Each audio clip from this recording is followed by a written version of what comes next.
کوئی ایک دانشور آ جاتا ہے اور وہ سب سے منفرد کوئی بات کرتا ہے، اور اس طرح پہ لوگوں کے ذہن میں شک پڑتا ہے کہ شاید یہ دین کوئی سچا دین نہیں ہے، اور یہ جو علماء ہمیں بتاتے ہیں شاید صحیح نہیں بتا رہے۔ ظاہری بات ہے کہ جب بندہ علماء کے بارے میں بدگمان ہو گیا تو یہ سارا دین پہنچا ہی علماء کے ذریعے ہے۔ جب بندہ علماء کے بارے میں بدگمان ہو گیا تو پوری دین کے بارے میں بدگمان ہو جاتا ہے، پھر عقیدے کے بارے میں بندہ شک میں پڑ جاتا ہے، انبیاء کے بارے میں شک، صحابہ کرام کے بارے میں شک، تو پھر کفر کس چیز کا نام ہے؟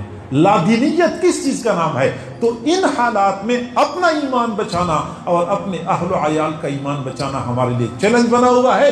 کسی اللہ والے کا دامن تھام لیتے ہیں، اس کی برکت یہ ہوتی ہے کہ کم از کم بندے کا ایمان تو محفوظ ہو جاتا ہے۔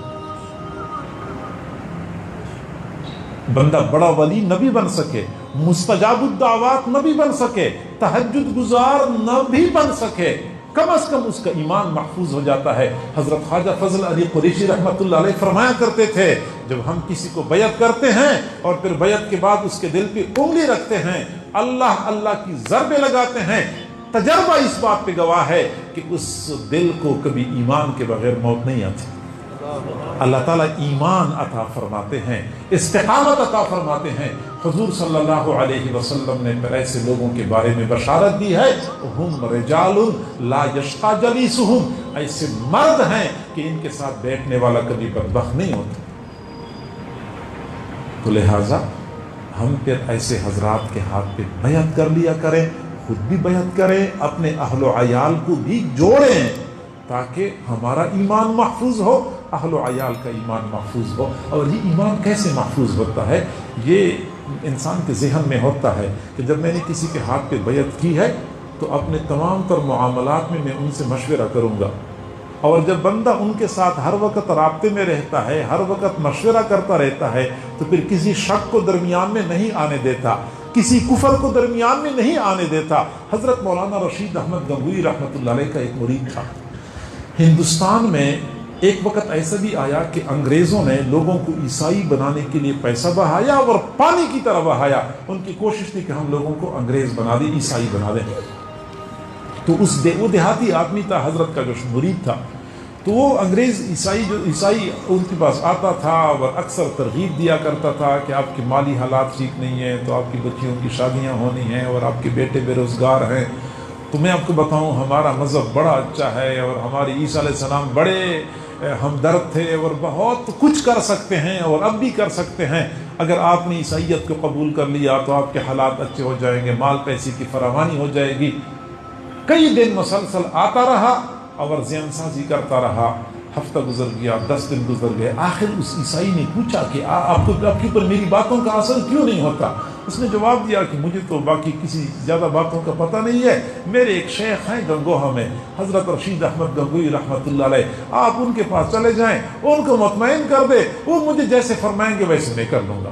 آسان سی بات ہے، بس میرے شیخ کو آپ مطمئن کر دیں، ساری کفر کا راستہ بند، ساری شرک اور شک کا راستہ بند، کہ میرے شیخ جیسے کہیں گے بس وہی ٹھیک ہے۔ یہ جو بندہ اپنے آپ کو بڑوں کے حوالے کر دیتا ہے تو بہت سارے خطرات سے بندہ بچ جاتا ہے، اور جب بندہ شتر بے مہار ہوتا ہے تو پھر تو بندہ ہر وقت خطرے میں رہتا ہے۔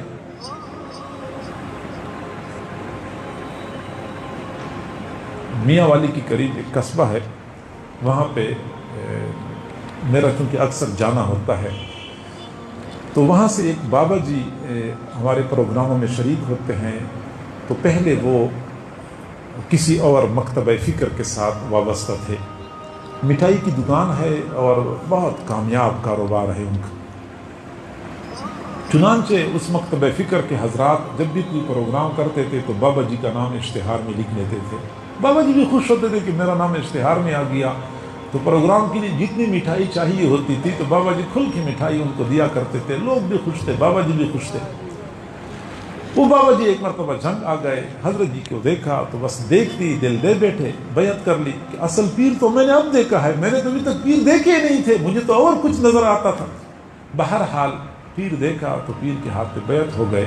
پھر جب واپس چلے گئے تو آگے مٹھائیوں کا سلسلہ بند ہو گیا. وہ حضرات ان کا نام اشتہار میں دیتے تھے اور وہ کہتے تھے کہ بھائی میرا نام اشتہار میں نہ دو, اب میرا اور آپ لوگوں کا کوئی تعلق ہی نہیں ہے. آخر کار ان لوگوں نے باقاعدہ وفد بھیجنے شروع کر دیے. علماء کا وفد بھیجا, پھر 2-4 علماء بھیجے, پھر 2-4 مفتی بھیجے, سمجھانے کی کوشش کی کہ آپ غلط راستے پہ چل پڑے ہیں, آپ کسی وہابی پیر کے حد پہ چڑھ گئے ہیں. جب بھی وہ لوگ سمجھاتے تھے اور ان کی طرف سے صرف ایک جواب ہوتا تھا کہ میرا سودا ہو گیا ہے.